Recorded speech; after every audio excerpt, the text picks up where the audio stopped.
गाजियाबाद नगर निगम चुनाव ऐलान से पहले भारतीय जनता पार्टी के भावी प्रत्याशी के रूप में महापौर पद के उम्मीदवार अपनी अपनी इच्छा जाहिर कर रहे हैं। आज हिंदी न्यूज़ वन की टीम गाजियाबाद के नगर निगम चुनाव के ऐलान से पहले भावी महापौर प्रत्याशी के रूप में साहिबाबाद विधानसभा से अपना नामांकन दाखिल करने के बाद पार्टी के आदेश अनुसार अपना नामांकन वापस किया। ऐसे प्रत्याशी के रूप उत्तराखंड के पूर्व राज्य मंत्री एवं बीजेपी के वरिष्ठ नेता पंडित सच्चिदानंद पोखरियाल से तब पूछा कि आपको भारतीय जनता पार्टी नगर निगम के चुनाव में महापौर का प्रत्याशी बनाती है तो आप जनता के बीच किस नए मुद्दों को लेकर जाएंगे। वहीं पंडित सच्चिदानंद पोखरियाल ने मीडिया से अपने इंटरव्यू में कहा कि पार्टी का जो भी आदेश होगा वह मेरे लिए सर्वोपरि है। पार्टी गाजियाबाद से नगर निगम महापौर का टिकट मुझे मिले या किसी पार्टी के अन्य सदस्य को मिले, मैं पार्टी के साथ खड़ा रहूंगा। और हिंदी न्यूज़ वन की टीम से बीजेपी वरिष्ठ नेता उत्तराखंड के पूर्व राज्य मंत्री पंडित सच्चिदानंद पोखरियाल ने अपने इंटरव्यू में बताया कि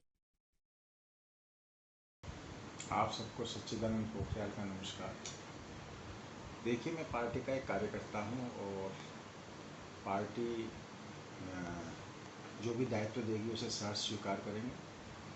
और राजनीति अपने आप में सक्षम होती है कार्यकर्ता को समझने के लिए, जानने के लिए। एक छोटा सा प्रसंग मुझे ध्यान आ रहा है आज के परिवेश में भी, जहां सामाजिक समरसता समाप्त हो रही है समाज में, और किस तरह से अकबर के समय में बाबा तुलसीदास जी और अब्दुल रहीम खान दोनों आपस में बहुत अच्छे मित्र थे और दो श्रेष्ठ कवियों में जिनकी गणना होती थी। एक बार एक गरीब किसान तुलसीदास जी के पास गया, बोला बाबा मेरी बेटी की शादी है लेकिन मेरे पास कोई साधन नहीं है।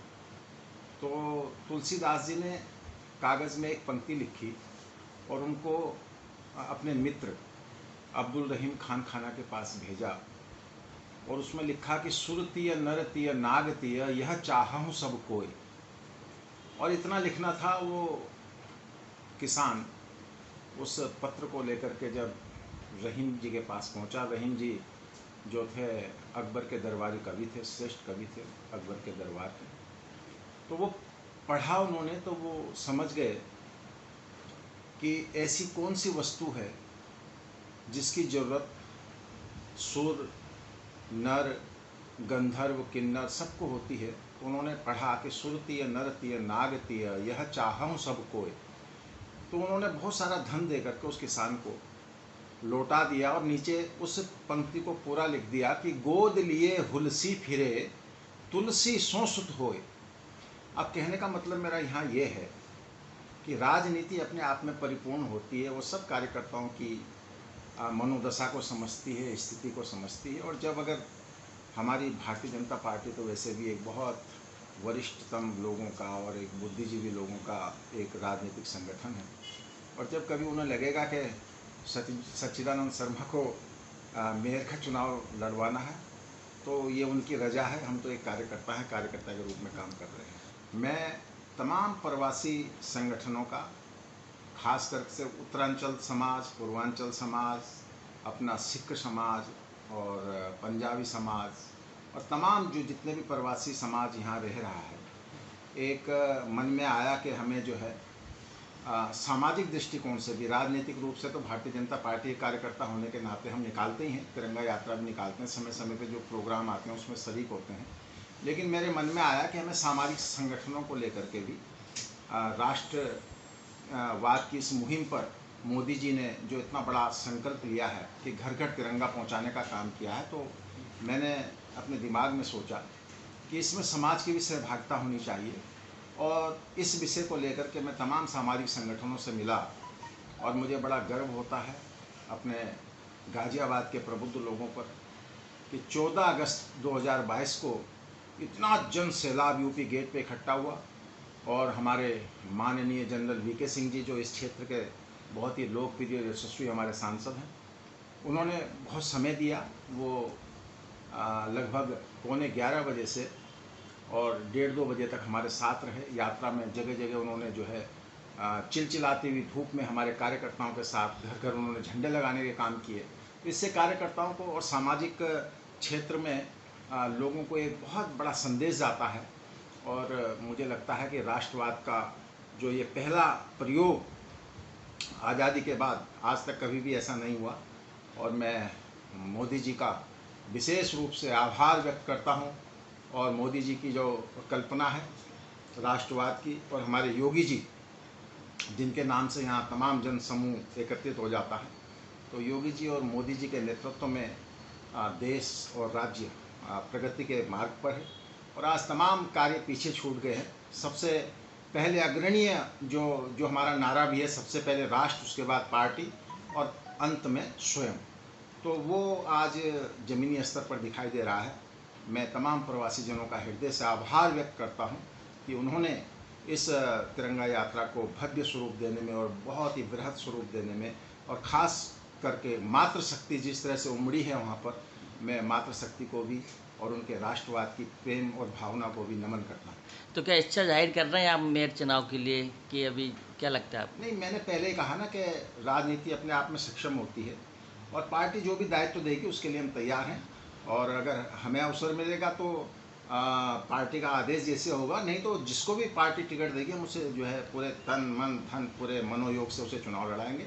और आज भारतीय जनता पार्टी चरम पर है और तमाम जो विकास के काम हो रहे हैं और सुशासन जिस तरह से मोदी जी और योगी जी ने स्थापित किया है, उससे भारतीय जनता पार्टी के प्रति देशवासियों की, राज्यवासियों की बहुत ही पूरे मनोयोग से वो भारतीय जनता पार्टी के साथ खड़े हैं। शर्मा जी, एक सवाल और है कि देर आए दुरुस्त आए कहावत है कि पूर्व में भी आप मंत्री रहे हैं उत्तराखंड से जी।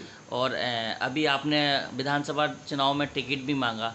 कई पार्टी के कार्यकर्ता वरिष्ठ लोगों ने आपको समझाई दी तो आपने अपना नामांकन वापस भी लिया। योगी जी ने आपको मंच पे बुलाकर सम्मानित किया। तो क्या लगता है कि अगर पार्टी ने पुनः आपको विश्वास किया और टिकट दिया तो किस प्रकार जनता के बीच में आभार व्यक्त करने जाएंगे, किस प्रकार से? क्योंकि सच्चिदानंद पोखरियाल एक साहिवाल विधानसभा में कोई छोटा नाम नहीं रहा विधानसभा चुनाव के टाइम पे। क्या लगता है आपको? देखिए, मैंने कहा है ना कि मैं एक साधारण कार्यकर्ता हूं और कार्यकर्ता को अधिकार होता है मांगने का, और मेरी तरह असंख्य कार्यकर्ता इस गाजियाबाद में है और मेरे से वरिष्ठ है। मैं तो सबका सम्मान करता हूं। मैं तो हर कार्यकर्ता को अपने से वरिष्ठ मानता हूं जो भी पार्टी के लिए काम कर रहा है। तो हर उस कार्यकर्ता का सम्मान है। जिसको भी पार्टी जो है चयनित करेगी उसके लिए हम जो है पूरे मनोयोग से उसके लिए काम करेंगे। और मैंने कहा कि हर कार्यकर्ता को अधिकार है मांगने का, और मांगना भी चाहिए, अपनी उपस्थिति दर्ज करानी चाहिए।